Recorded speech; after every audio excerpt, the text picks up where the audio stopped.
Fala aí galera, eu sou o Diego, sejam bem-vindos ao canal Ganhando na Bolsa. Galera, vamos continuar aqui com a nossa série de vídeos que eu quero te ensinar na prática a como gerar renda passiva com investimentos em ações, fundos imobiliários, ativos que te pagam renda, independente de você trabalhar ou não. Quero te ajudar, de fato, a construir uma fonte de renda que não vá depender do seu trabalho e pode ser um auxílio aí na sua aposentadoria ou na sua renda mensal, tá? Se você gostar desse conteúdo, galera, não esquece de deixar um like, que o YouTube entende que esse conteúdo é relevante, além de ajudar muito o canal a crescer, tá? Se não é inscrito, quer participar do desafio aí que a gente tá fazendo, que é montar uma carteira, aprender como escolher bons ativos, como começar a estruturar uma carteira, comprar ações, bons fundos imobiliários, já se inscreve aqui no canal e ativa o sininho para não perder as notificações de vídeos novos. E nosso desafio aqui principal é alcançar os primeiros R$10 de renda passiva vindo de investimentos, de ações, de fundos imobiliários, sem depender aí do seu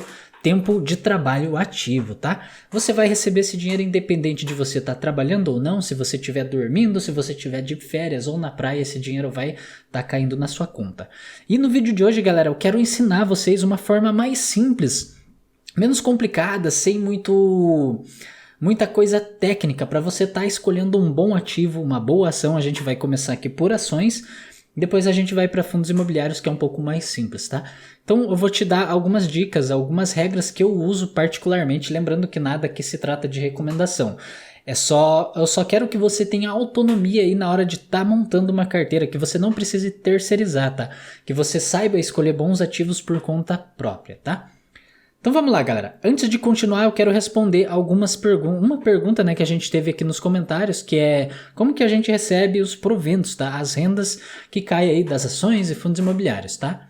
Então estou aqui na conta da minha corretora. Vai cair lá direto na conta da sua corretora. Vamos dar uma olhada aqui, ó. Então ele cai líquido ali na conta corrente da sua corretora, tá? Então tá lá, ó, BB Seguridade pagou, BBSE pagou também, juros sobre capital próprio. Ó, caiu mais um dividendo aqui, ó, de BBSA e esse dinheiro cai líquido ali. Então, galera, ó, os fundos imobiliários também pagando, ó lá, RZTR11 pagou 49,30 no dia 7/3, dia 13/3 teve mais um fundo pagando, que é um fundo agro aqui, ó, caiu mais 4,32. E vamos aqui, ó, em acompanhar, esse dinheiro cai líquido ali na conta da sua corretora, tá? Só para vocês entenderem, ó, ele cai no conta ali. Caiu ali na conta da sua corretora, você decide o que vai fazer com esses proventos, tá? Você pode sacar para a conta do seu banco, na sua conta corrente aí, o seu banco que você usa, pode ser um bancão, uma fintech, como no Nubank. Aí fica da sua escolha, tá? O interessante, quando a gente está construindo o nosso patrimônio, a nossa fonte de renda passiva, a nossa bola de neve dos juros compostos, é interessante a gente reinvestir todos os proventos. Por quê? Deixa eu mostrar aqui para vocês minha carteira agora ali, para vocês entenderem. Deixa eu fechar aqui a corretora. Olha só, aqui está minha carteira, a gente vai lá em proventos. Olha só que louco. Então é interessante a gente manter o aporte, além do aporte, reinvestir todo o dinheiro que a gente recebe através de proventos. Por quê? Olha aqui, no período de 4 anos e pouquinho, ó, a gente começou lá no comecinho, eu sempre reinvesti todos os proventos, tá? E nunca falhei um mês de aporte. Então, o mais importante aqui, o exponencial mais importante, o maior peso é o tempo. Maior vai ser a curva dos juros compostos durante o período de tempo. Quanto maior o tempo, maior vai ser os juros compostos que você vai receber. Beleza? Entendido isso, ó. Só para vocês entenderem aqui, ilustrar na prática, né, minha carteira, quanto eu recebo de renda passiva. Quando eu comecei, primeiro mês não recebi nada, no outro mês recebi R$7, no outro mês recebi 4 e pouquinho, no outro 30 e poucos. E assim foi durante o passar dos anos aí, até o momento que a gente chegou lá em 2021 recebendo ali na casa dos R$1.000, 1.000 e pouquinhos reais. Teve mês que a gente teve uma porrada maior, que deu R$2.400 no mês. Isso é dinheiro caindo na conta, independente de eu estar trabalhando, usando o meu tempo ativo para trabalhar ou não. É um dinheiro que você vai receber sem precisar usar seu tempo ativo trabalhando para ganhar essa grana, tá? E atualmente no mês 3 aí de 2023 a gente teve o maior provento da carteira, que foi um total de R$2.778,79, quase R$2.800 caindo na nossa conta a gente pode usar para gastar. Eu estou na fase de acúmulo ainda, então eu dou prioridade para reinvestir todos os proventos para aumentar a atração aí da nossa bola de neve, tá? Para tá aumentando ainda mais os juros compostos aí, o efeito dos juros compostos. E é possível, galera, você tem que manter a disciplina, foco nos aportes, a constância. Todo mês você tem que investir. Mesmo que você comece com pouco, tá? Foca em manter para você criar uma rotina, uma disciplina de todo mês estar investindo. Aí aos poucos você vai se ajustando, vai quitando suas dívidas para sobrar mais dinheiro, vai fazendo renda extra ou hora extra para estar conseguindo aportar mais, aumentar seu poder de aporte, e os proventos também você vai aumentando. Antigamente eu aportava 500, 800, hoje aporto 1.000 e pouco, tem mês que aporto 2.000, e olha só quanto que tá meu aporte no mês 3. A gente vai aportar menos, porque a gente teve alguns gastos a mais, provavelmente a gente vai aportar esse mês uns R$400, mas vou manter o aporte. Porém, olha só quanto que eu vou reaportar só dos proventos.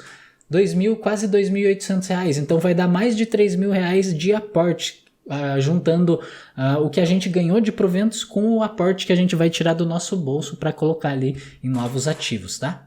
Entendido isso, eu quero mostrar para vocês a diferença aqui, ó, entre juros simples e juros compostos, só para vocês entenderem aqui, ó.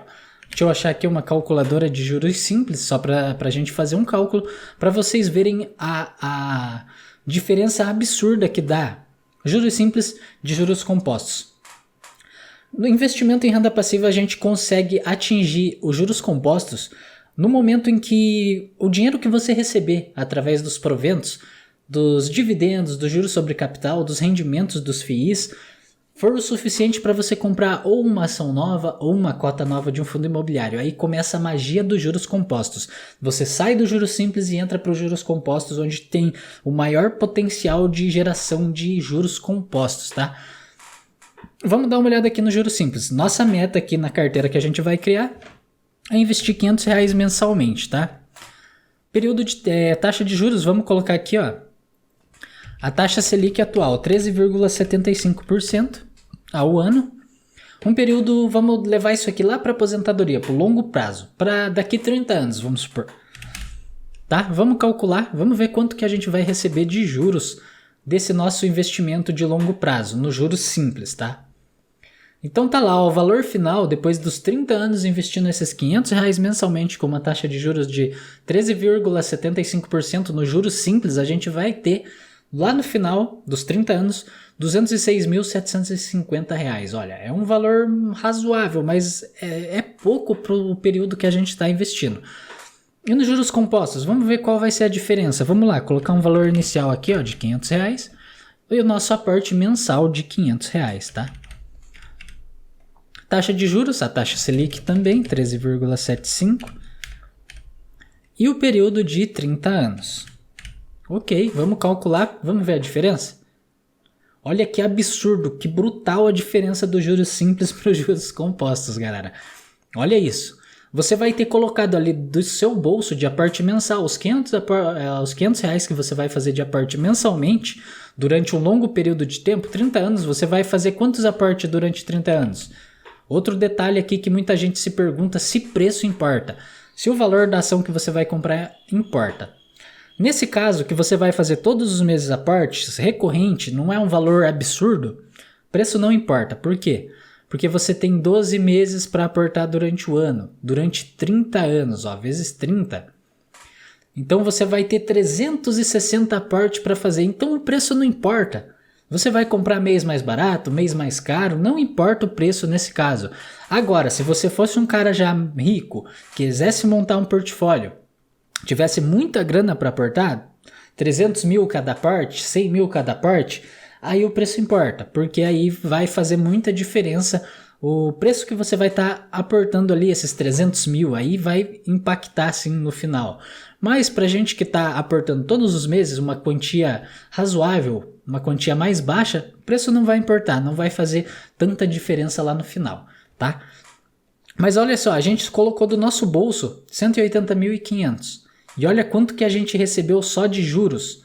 Dos juros compostos, 2.006.728,96.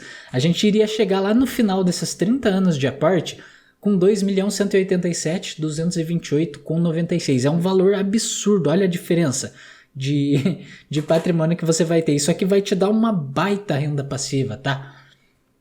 Então, entendido isso, a diferença de juros compostos, a consistência, o fator tempo ali no efeito dos juros compostos é muito brutal, tá? Entendido isso, vamos lá agora para a gente aprender a escolher uma boa ação, começar a estruturar uma carteira. Por onde que a gente começa? Quantos ativos que é interessante, tá? Então vamos dar uma olhada primeiramente numa coisa que é regra, que eu uso de regra de bolso, diversificação. É interessante você ter ali entre 15 ativos na carteira, inicialmente ali de diversificação, para você diluir teu risco sistêmico, tá? Olha só, de 0 ativos ali para 15, ali 25 ativos, 20, você dilui o seu risco ali de 60% para pouco mais ali de 15%. Isso é uma redução de risco absurda. Então a diversificação é a única garantia que você tem de diminuir seu risco, tá? É o único almoço grátis na bolsa. Então vamos montar uma carteira diversificada ali em ações, pelo menos umas 15 ações ali para a gente estar estudando, colocando, estruturando uma carteira. Uns 15 fundos imobiliários para a gente estruturar uma carteira balanceada ali, dividido entre ações, fundos imobiliários. A gente vai começar, quando a gente começar os aportes, montando ali, comprando os fundos imobiliários. Por quê? Eles são menos voláteis, eles pagam todos os meses os rendimentos, tá? E diferente das ações que pagam de acordo com a política de distribuição de cada empresa, pode ser anualmente, trimestralmente, semestralmente. Aí varia de acordo com cada empresa e o valor varia também de acordo com a política da empresa, quanto de payout ela distribui. E também isso tem muitas variáveis ali nas ações, tá? E também varia de acordo com o que a empresa teve de resultado, quanto foi o lucro, qual foi o lucro líquido, qual foi os custos, se caiu a margem, caiu o resultado. Então tem muita variável dentro do segmento ali de ações, tá? Eles são menos constantes. Os fundos imobiliários é da hora começar porque todo mês você vai ter aquela sensação de estar recebendo uma renda, tá caindo dinheiro na conta, você tá tendo um fluxo de caixa ali, dinheiro novo entrando na sua conta, beleza? Então vamos lá, eu tô aqui no site Status Invest, vamos começar por ações, tá? Então, diversificação, a gente já viu que tem que diversificar, mas o que comprar? O que colocar na carteira? É como se a gente fosse construir uma casa, tá? A gente não tem como começar pelo telhado, né? Não faz sentido. Pelas paredes, também não faz sentido. A gente começa pelo alicerce, tá? Pela base ali. A gente tem que ter um alicerce sólido, uma base sólida. E quais são as ações sólidas que a gente pode colocar ali de base? Ações perenes. O que é isso, galera? Vou fazer algumas perguntas aqui para vocês. Hoje você consegue viver sem água? Dificilmente. Sem esgoto? Dificilmente. Você consegue viver sem energia elétrica? Hoje? Complicado. Você consegue hoje viver sem internet, cara? Bem difícil, né? Você consegue viver sem um banco? Seja ele uma fintech, um banco mais tecnológico ou um banco tradicional, dificilmente você precisa hoje em dia de um banco, tá? Então isso são empresas de setores perenes, que são empresas que dificilmente vão sumir do mercado e dificilmente você consegue viver sem aquele bem, aquele serviço ali. Tá? Entendido isso? Então essa é a base para a gente estruturar a nossa carteira. Bancos, seguradoras, empresas de água e saneamento, empresas de energia elétrica. Então essa é a base para começar a estruturar uma base. E lembrando que essas empresas desses segmentos geralmente são empresas gigantes, empresas muito mais maduras, que não tem muito para onde crescer. Então ela distribui a maior parte dos seus lucros, ela distribui para os acionistas em forma de proventos, tá? Dividendos, juros sobre capital próprio, bonificações. Beleza? Entendido isso, então por aí que a gente vai começar a montar, ter um norte. Então a gente vai diversificar entre 15 empresas ali para diluir o nosso risco sistêmico, tá? Diversificação é o único almoço grátis na bolsa, tá? Então vamos começar procurando aqui, entendendo como funciona esse site aqui, essa ferramenta. Então tá aqui, agora a gente vai ver os critérios que eu uso, as regras de bolsa que eu uso para escolher um bom ativo para estar colocando na minha carteira. Setor, vamos começar setor perene. O que a gente vai buscar? Utilidade pública. Beleza? Ali buscou o setor, água, saneamento, energia elétrica e gás. Esses são os segmentos aí de utilidade pública. A gente quer um setor que tenha bons lucros, que tenha uma receita previsível, que pague bons dividendos. Energia elétrica. setor excelente. Saneamento, setor excelente. Outro detalhe é ver se a empresa é uma estatal, se é uma empresa do estado, do governo, ou é uma empresa privada. Eu dou preferência para empresas privadas, tá? Não é todo mundo que quer ter o governo como sócio. Eu tenho algumas estatais, tá? Algumas específicas, como a Sanepar, na minha carteira, mas aí cabe a você decidir se você quer ou não ter o governo ali como sócio. Então, escolhido aqui o nosso setor, subsetor, segmento, vamos dar um buscar. Prioridade, o que a gente está buscando aqui na carteira, na base? Dividendo. O que a gente olha ali? Dividend yield. A gente não vai ver os outros indicadores ali mais técnicos, como a margem EBIT, margem bruta. Por enquanto, a gente vai ver em vídeos mais para frente, aí entrar mais no técnico, patrimônio sobre EBITDA, etc. Isso a gente vai ver nos próximos vídeos, tá? Então a gente começa ali pelo dividend yield. Vamos filtrar aqui do maior. Olha só, isso aqui, outra regra que a gente tem, que eu uso, né? É ver se a empresa paga pelo menos a taxa Selic, tá? O mínimo para mim pôr na carteira uma ação que paga dividendos é 6% de dividend yield, tá? E o que eu busco, o ideal ali, é que ele pague pelo menos ali a taxa Selic, tá? Que hoje em dia está em 13,75%. Olha só, a gente tem uma distorção absurda entre a Selic e essa primeira empresa que apareceu ali, ó, L3. 42,83% de dividend yield. Isso é um absurdo, é algo não recorrente. Por que isso acontece? Tem alguns fatores. Ou a empresa tem alguma reserva de lucro que ela não distribuiu, ou a empresa vendeu algum ativo, fez algo não recorrente, tá? Tem um parque eólico lá que ela vai vender para outra empresa. É um evento não recorrente, é um lucro não recorrente que entra para o caixa da empresa, uma venda de parte do negócio, que ela distribui para o acionista, e isso distorce ali o indicador dividend yield, tá? Sobe muito, tá? E é não recorrente, isso não vai acontecer com frequência, tá? É uma vez ou outra. Então a gente exclui essas empresas que têm um dividendo absurdo, igual Petrobras, só para a gente entender aqui, só. Olha esse dividend yield da Petrobras, que absurdo. 62,65%, isso aqui não é sustentável. Vamos dar uma olhada lá embaixo em outra coisa. Dividendos, agrupar por ano. Olha isso. A empresa pagou em 2007, 8, 9, 10, 11, 12, 13, 14. Então ela pagou de 2007 a 2014, uma quererinha, todos os meses. Mas ela está com um yield atual nos últimos 12 meses de mais de 60%. Isso é um não recorrente, tá? Por quê? É uma empresa, isso acontece geralmente em empresas cíclicas, em empresas de commodity. Ela investe em petróleo, pode ser uma que investe em minério de ferro, como a Vale. Então acontece esses eventos não cíclicos. E ela é uma empresa mais arriscada. Você tem que saber o momento de entrar. No momento de ciclo de baixa do mercado, é um bom momento para comprar. E tem que ter uma exposição, uma boa gestão de risco, tá? Não vá se expor muito nesse negócio, porque você não sabe quanto tempo vai durar o ciclo. Ó, ela ficou de ela ficou aqui, ó, para vocês entenderem, de 2014 a 2018. Então foram 4 anos ali que ela não pagou nada de dividendos. Então ela não se enquadra ali na carteira, porque ela vai ter seu ciclo de alta, ciclo de baixa, o momento que a receita vai ficar absurda, que a commodity subir muito, ela vai lucrar muito, vai distribuir muito provento. Mas isso não é sustentável, não é recorrente, tá? A gente busca aqui boas empresas pagadoras de dividendo que tenham proventos constantes e recorrentes, tá? Que todo ano pague proventos com constância, tá? Olha só, para vocês entenderem, vamos colocar aqui no máximo. Aqui é o payout. O que é o payout? É o quanto por cento do lucro líquido que essa empresa está distribuindo para os acionistas. Olha só, em 2020, não recorrente, distribuiu 144,51% de payout. Isso aqui não é sustentável. É algo não recorrente, ou a venda de parte de algum negócio, ou algum efeito caixa que ela estava segurando alguma reserva de lucro e distribuiu, tá? Então o payout ali, a média dela é 57,28, é sustentável, tá? Descontando esses efeitos não recorrentes. Atualmente ela está distribuindo ali mais de 90% de payout, tá? Então ela está distribuindo quase todo o seu lucro líquido para os acionistas, tá? Beleza, então a gente viu isso, vamos voltar ali para nossas ações que a gente está escolhendo, boas pagadoras de dividendo.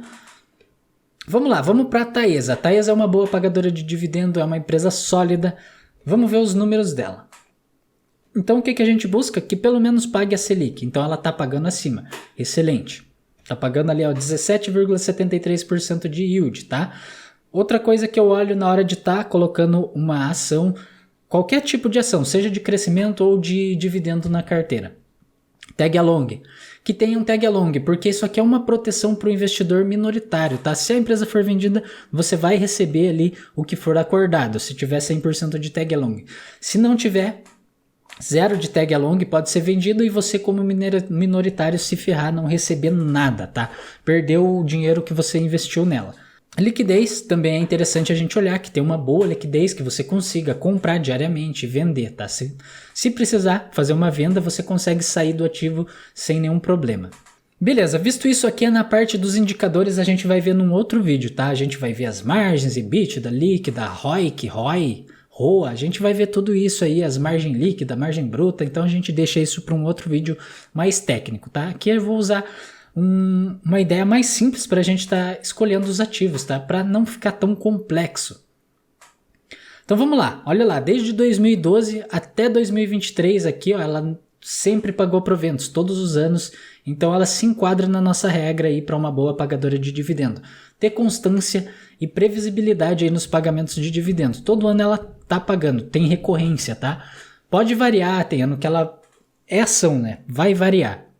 Ou ela paga mais ou ela paga menos, depende do payout, depende de quanto a empresa lucrou, das margens da empresa, tá? Então isso aqui varia, tá? Renda variável, então varia, como diz a lenda. Então vamos lá, a parte de payout. É sustentável? Super sustentável. Então ela distribui ali a média entre 71% de payout e o maior payout que ela distribuiu ali, 80,85%. Ela tem uma margenzinha para dar uma crescida, ela pode distribuir. Tem empresa que distribui ano 100% do payout, outro ano segura para reinvestir nela mesmo. Então ela pode fazer ela tem essa flexibilidade aí para estar aumentando o payout, diminuindo o payout, para aumentar o investimento no próprio negócio para expandir e crescer a empresa, tá? Então, um payout é uma distribuição sustentável, então ela se enquadra aqui na nossa carteira, tá? Para estar entrando aí na nossa carteira. Outro ponto crucial que eu olho na hora de estar colocando qualquer empresa em carteira, tá? É aqui na parte da receita da empresa. Só entra na minha carteira as empresas que se enquadram nessa regra aqui. Tem lucro constante ou tem lucro constante e crescente e nunca deu prejuízo, tá? A empresa nunca pode ter dado prejuízo para entrar na minha carteira. Tem suas exceções quando a gente investe em empresas de turnaround, tá? Aí é uma exceção. Mas aí a gente tem que fazer a gestão de risco. Quanto maior o risco da empresa, menor a porcentagem que a gente vai ter ali nesse investimento, tá? Menor vai ser a alocação ali na nossa carteira. E olha só, olha aqui que lucro escadinha bonita, ó, o gráfico bonitão. Constante, tem anos que dá um lucro menor, tem anos que dá um lucro maior, mas é constante e crescente. Olha só, ela nunca teve um prejuízo, tá? Diferente da Petrobras, vamos olhar aqui só para vocês entenderem, ó. Como é uma empresa cíclica, é uma empresa do governo, ela apanha bastante tem ano, tá? Só para vocês entenderem, tá? Para colocar aqui no contexto, para vocês verem a diferença entre as duas empresas, tá? Vamos colocar aqui no máximo, olha só. Ela tem lucro, tá? É crescente, porém ela tem anos que dá prejuízo, ó. Ano deu 21 milhões aqui de prejuízo. 34 bi. Não, 21 bi de prejuízo, velho.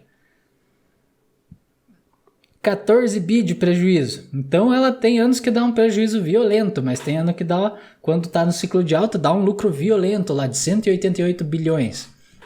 Então ela não se enquadra aqui para entrar na nossa carteira. Se for entrar, uma exposição pequena, porque é uma empresa mais arriscada, tem um governo ali metido no meio, interferindo na política da empresa, beleza? Então a gente já viu, esses são os indicadores básicos que eu olho aí na hora de estar colocando uma empresa na carteira, de forma mais simples, tá? A outra coisa, galera, antes da gente entrar aqui em fundo imobiliário, empresas do setor de energia elétrica, e saneamento também, elas têm receita mais previsível por causa das concessões, tá? É um dinheiro que já está ali guardado para a empresa receber, tá? Não vai oscilar muito a receita da empresa, então ela tem mais previsibilidade, por isso que eles distribuem a maior parte aí dos lucros com constância, tá? Galera, então vamos aqui ver fundos imobiliários. Como que eu olho, o que que eu olho na hora de estar colocando um fundo imobiliário na carteira, tá? Vamos lá, basicamente a gente tem algumas categorias ali de fundo imobiliário. A gente tem fundo de agro, fundo de papel agro e fundo de terra agro. A gente tem os fundos de fundos, que são os FOFs, né? Que são fundos que compram cotas de outros fundos. Eu não gosto porque você paga a taxa duas vezes. A taxa que o fundo paga do fundo e a taxa que você paga desse fundo, tá? Então é taxado, você paga duas taxas ali, eu não vejo necessidade.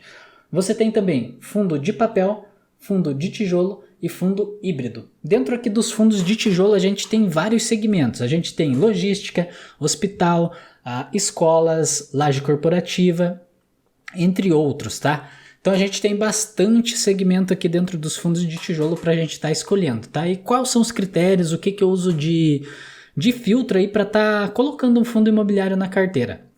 Vou dar algumas ideias bem simples aqui que podem te ajudar a escolher um bom fundo imobiliário. Vamos começar aqui, ó. Vou escolher um fundo de logística aqui só para a gente estar olhando aqui, ó, XP LG11. Primeira coisa, galera, que eu olho é se tem liquidez, tá? Se você consegue vender e comprar esse ativo com facilidade. Então ele tem uma boa liquidez, você consegue vender ele, comprar e sair desse ativo com facilidade, não vai ter problemas. Então, galera, outra coisa que eu olho, a segunda coisa aqui é o patrimônio líquido. Para mim, ter um fundo mais sólido, um fundo mais grande que dificilmente vai ter alguma cagadinha acontecendo ali. Pode acontecer? Pode. Mas são fundos maiores, então eles são mais sólidos, tá? Dou preferência ali que o fundo tenha pelo menos 1 bilhão de patrimônio líquido, beleza? Então essa é a segunda coisa que eu olho. Terceira coisa é o P sobre VP, tá? Isso aqui é muito importante para ver se você está comprando barato ou você está comprando caro aquele fundo imobiliário. Eu dou preferência aí para quando eu vou fazer aporte que o fundo esteja abaixo de 1 aqui, ó, no PVP, ó. Esse está 0,81, então ele está com um desconto interessante. Isso quer dizer que ele está valendo menos do que ele tem de patrimônio ali, de ativo, tá? Menos do que os imóveis valem. Então, vamos supor que você tenha o imóvel que vale R$100, ele está sendo vendido ali no mercado a R$81. Então, ele está com um desconto ali pra gente, beleza? Outra coisa que eu olho aqui, galera, que eu acho que nem todo mundo fala, é a gestão. Quem que é essa gestora? Essa gestora tem um bom resultado, tem uma boa performance no mercado, um bom histórico. Dou uma olhada também em quem que é o gestor, se ele está metido ou não em corrupção, tá? Então é uma coisa que eu olho aí que é bem interessante para você ver se você não vai ter nenhuma novidade aí, alguma notícia ruim saindo, que o fundo, o cara tá metido ali com corrupção e fazendo cagadinha. Então eu olho a gestão aí, quem que é essa gestora, se tem um bom histórico, beleza? Então vamos olhar lá para baixo. É o XPLG, então é um fundo de logística. Outra coisa que eu dou uma olhada é o tipo de gestão. Como que é essa gestão? É passiva ou é ativa? Eu dou preferência para fundos que tenham a gestão ativa, tá? Que o cara vai estar lá tentando tirar o melhor desempenho em cima ali do fundo imobiliário, comprando imóvel, vendendo imóvel ou construindo imóvel, para estar trazendo um retorno melhor aí para o cotista, tá? Taxa de performance, 20%, também olha as taxas, se não tem taxas muito altas, 20% ali em cima do que passar o benchmark, né? Que é o IPCA mais 6% ao ano. Taxa de administração tem também 0,95, o mínimo de 25 mil mensais. Outro detalhe que a gente olha é o histórico de proventos, né? O histórico de dividendos, os aluguéis que esse fundo paga. Se ele tem constância, se são aluguéis crescentes, se está melhorando aí o pagamento. Então a gente dá uma olhada no histórico, se ele paga todos os meses certinho, tá? Então olha aqui o XPLG, ó, ele deu uma oscilada ali no começo e agora atualmente lá, ó, de 2020 para cima ele está tendo uma crescente ali nos seus proventos, tá? Então isso é um indicador interessante que ele tem previsibilidade ali no pagamento dos seus proventos. Lembrando que diferente das ações que pagam ou anualmente, ou semestralmente, ou trimestralmente, os fundos imobiliários pagam mensalmente. Todo mês você vai ter aquela renda entrando na sua conta ali, o dinheiro dos aluguéis, que são os rendimentos, tá? Isso é fluxo de caixa na sua conta, tá? Dinheiro novo entrando na tua conta, todo mês. Galera, outro detalhe que eu olho aqui que é bem importante, antes de colocar um fundo imobiliário na carteira, é ver se o fundo é multi. O que é isso? se ele tem mais de um inquilino, se ele tem mais de um imóvel e se ele está em mais de um estado, tá? Por quê? Vamos supor que eu vou investir em um fundo monoativo, tem só um inquilino, um estado e um imóvel. Cara, você perdeu, esse inquilino saiu ou deixou de pagar, você não vai receber nada, você não vai ter aluguel nesse mês que o cara saiu.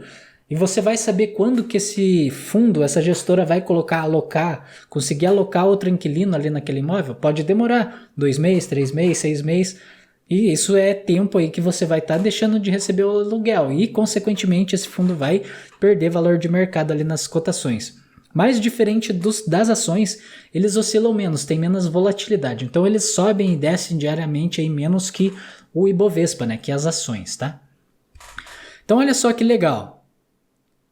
Ele tem 13 ativos, então ele tem 13 imóveis, multi-imóvel. Ele tem mais de um estado, multi-estado. E dentro desses imóveis aí ele deve ter mais de um inquilino. Ó. Ele tem, vamos por aqui, ó, 13 inquilinos diferentes. E aqui no mapinha você pode ver os imóveis onde estão. Então por trás do ticker ali não é só um ticker. Você está comprando um pedacinho de um imóvel, seja um shopping, um galpão logístico, uma escola, um hospital, depende do segmento, você está comprando um pedacinho daquele imóvel, tá? E como que funciona o modelo de negócio? A gestora vai lá, compra o imóvel, loca para o inquilino paga para a gestora desconta os custos, se vai fazer reforma, alguma coisa, e paga para o cotista esses aluguéis aí que recebe através da locação aí do imóvel, tá? No fundo, só para vocês entenderem aqui, ó, no fundo de shopping, você vai no shopping e tem um monte de lojinha. Então esses inquilinos locam essas lojinhas e pagam aluguel para a gestora e a gestora distribui para o cotista, tá? Tira os descontos e paga o restante para o cotista. E por lei, anualmente, os fundos imobiliários são obrigados a distribuir 95% dos resultados aí, dos aluguéis para o cotista, beleza? Entendido isso, a gente pode ver aqui os imóveis que tem, ó. Por exemplo, aqui, ó, condomínio DJJ, endereço, bairro, parará, tudo. Então você pode ver aqui a lista de imóveis que tem, quem que faz a locação. Então você tem todos os dados aqui, se vocês quiserem se aprofundar, a gente vai ver mais à frente sobre RI, para a gente ver todos os dados ali do fundo imobiliário ou da empresa. Tem o RI, então a gente vai ver nos próximos vídeos aí. E a gente tem a parte de vacância ali, ver se tem muitos imóveis vagos que a gente consegue colocar inquilino ali, ó. Então no último mês aqui, ó, que ele divulgou, ele está com 8,8% de vacância. Então, se ele alocar esses imóveis, você vai ter um aumento aí na sua renda mensal, nos aluguéis, beleza? Vacância financeira, tá? É quanto de dinheiro está em vacância ali, de caixa ou dinheiro livre para comprar novos imóveis, tá? Quando um fundo vai comprar um imóvel novo, ele faz a emissão de novas cotas, tá? Então, aqui o XPLG11, ele está com 1,2% de vacância, tá? Galera, então entendido isso, que por trás do ticker ali a gente tem ou um imóvel ou uma empresa com funcionários trabalhando, maquinário, imóveis, tá? Então a gente tem todo um ecossistema ali por trás. Você está sendo sócio de uma empresa, você está sendo dono de parte de um imóvel, tá? Isso que você tem que entender, que você é um pequeno investidor, um pequeno sócio, tá? Galera, então são esses os critérios que eu uso aí mais simples para mim estar avaliando se é um bom ativo, uma boa ação, um bom fundo imobiliário para estar colocando em carteira. Se você gostou desse vídeo, aprendeu alguma coisa, deixa um likezão que isso fortalece muito o canal, tá? Se não é inscrito, se inscreve aqui para dar uma força e ativa o sininho para receber as notificações de vídeos novos. E bora aí, galera, participar desse desafio aí para a gente estar construindo uma segunda renda aí passiva que não vai depender do nosso tempo de trabalho ativo. Então é isso, galera. Valeu, um abraço e até o próximo vídeo.